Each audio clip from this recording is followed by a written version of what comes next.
we are looking at an election that is truly about the end of freedom, the end of the American dream as we have always known it, and a return, really, in many ways, to the Dark Ages, or a launch into some sort of dystopian authoritarian rule where you cannot have a different opinion, and truth or the pursuit of truth will be squashed.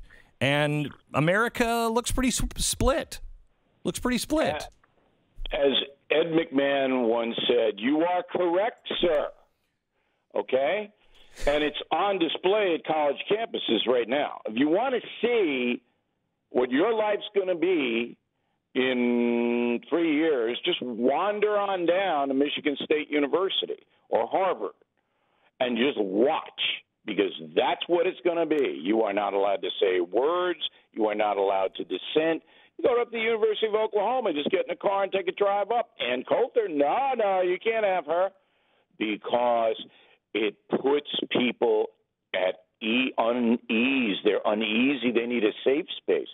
All of this goes. I think that's actually going to change. I don't think this is going to be about putting people at ease anymore. I think this is that is a dangerous virus that has to be stopped. This is a hate speech, and they must be stopped. It's no longer going to be even a shove. We're entering the shoot area. But who's going to stop them right now? Because the cancel culture is so prevalent that if you try to stop them, you're fired or you're canceled. So what we have here is it would take a perfect storm for our rights to disappear next Wednesday. That means that the Senate, the House, and the presidency would all have to go to the Democrats. If that happens, and it's possible, we're all in big, big trouble. So for 2 years, there's going to be terror in the United States. And then the idiots who vote for Biden are going to wise up and say, gee, I'm about 30% lighter in my take-home pay. I'm paying more for everything on a theory that the United States is somehow going to save everybody from climate change when India and China are not going to cooperate. So we'll destroy our economic infrastructure in the hope that we can save everyone. And now I got 30% less money in the bank. So 2 years from now, there'll be a reaction. But your question is a good one. Why can't any intelligent person see the danger that's looming? And it's not personal. I mean, you may despise Donald Trump all day long, all right? And I understand that. I know the guy better than anybody. But if you're going to vote to put people in who think America is bad, evil, that's what these people think. Kamala Harris thinks the country is evil and wants to destroy our traditions. That's what she believes. Joe Biden is so befuddled, he doesn't even know when it's dinner time. They just put the Jell-O out on the table, and Joe goes to town. See, okay? He goes to town. What is your prediction for next week? All right. So I can't do this. I have to do it step by step, Beck, because I am a methodical journalist, fact-based guy. Got it. All right. Yeah. Number one, Biden will win the popular vote because California is going to vote for him 3 or 4 to 1. Okay?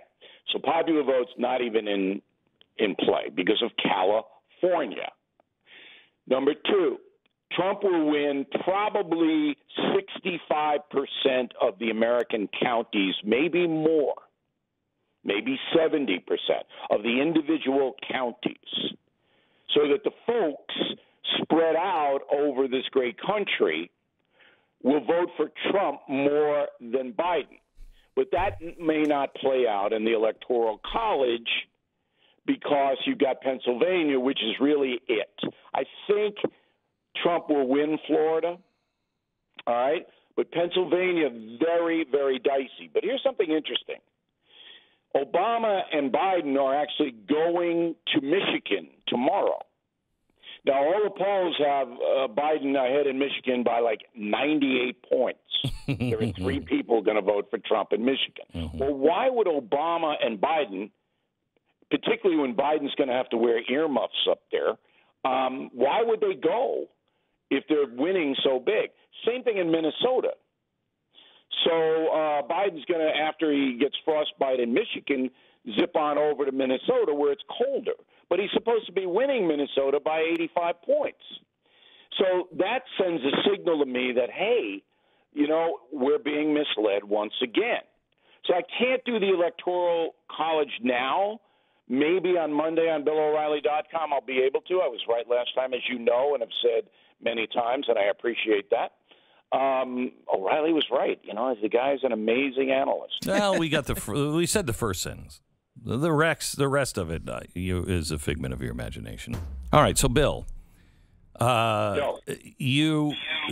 we've been told now that you cannot make a call. That nobody's going to make a call. This is going to be the strangest election ever, but one that America should be ready for. And they're just not going to be making any calls or calling naming a president, which has only happened once in my lifetime. But now I guess we're all supposed to accept that it's normal. I don't think that's going to happen. I think they'll make the calls. They'll have their little desks. All the TV news operations have their election desks, and the pinheads that sit there and analyze the data. If they think that Delaware is going to go for Biden, they're going to say it. There'll be a little confusion because of the lag on mail-in votes. Now, last time we talked, you said Texas might go to Biden, and I'm still waiting for that bet. Texas will go to Trump. I from your lips to God's ear. I mean, I just okay. I don't know God. It was. I mean, I think he likes me, but I'm not sure. I'm actually really pissed at you, Bill, but that's for another show. I don't know what happened there, but Bill, here is the here's the thing. Beto lost by only 2 points in the last election here in Texas. But that's South Texas. I mean, South Texas is different than the rest of the state. And so the internal polling, and I don't get access to as much of it as I did when I was a big shot on Fox, but I do get some. And I don't think Kamala is going to whip into Texas, I think, tomorrow. All right, because the Democrats feel, well, we got a 1 in 5 chance there, so we'll send Kamala. But if they thought they were going to win Texas, Biden would be down there, Beck. Mm-hmm. All right? I mean, that's the key. You've got to watch where the candidates go. And here's something else very fascinating. How much time we got? We've had plenty of time, more than enough time for anything interesting. So where's Michelle? Where's Michelle? Obama? This is the strangest thing in the world. Here's the most popular Democrat in the country by far, Michelle Obama. Okay? And she makes one public service announcement on the Internet, not even on broadcast TV, on the Internet. I'd vote for Joe. And then she disappears. Meanwhile, her husband, Barack, he's running all over the place. Where's Michelle? Very, very strange. Well, what do you think that means? I don't know. I have no blanking clue. But I'm stunned that Michelle Obama isn't trying to rally the African-American vote to Biden. I am stunned. Is it possible she's guarding the room that they've locked Hunter Biden in? I guess that might be possible, Beck, but I don't think I would.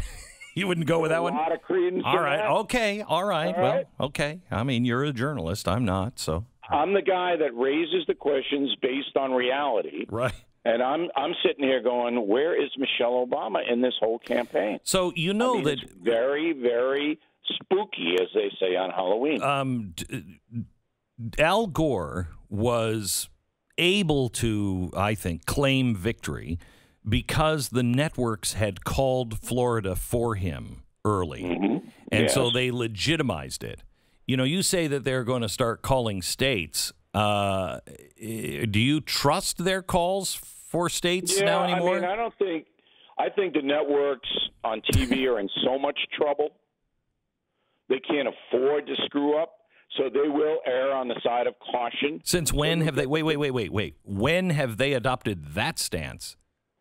Well, because the polls say that the second most hated institution in the country is the media. They all know they're going to dive after Tuesday. They're all starting to lay off massive amounts of people. Jeff Zucker, the president of CNN, is going to get fired. They know what's coming, Beck.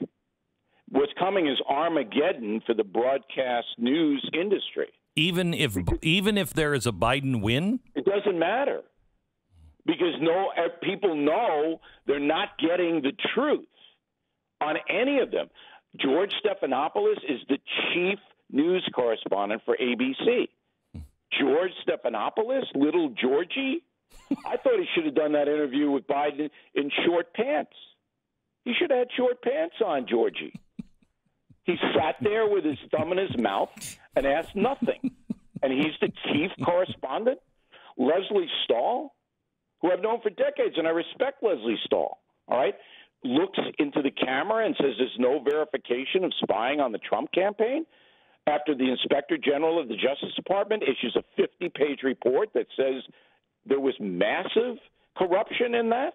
And Leslie Stahl says that to the President of the United States. And you think people are going to believe these organizations going forward? They're not.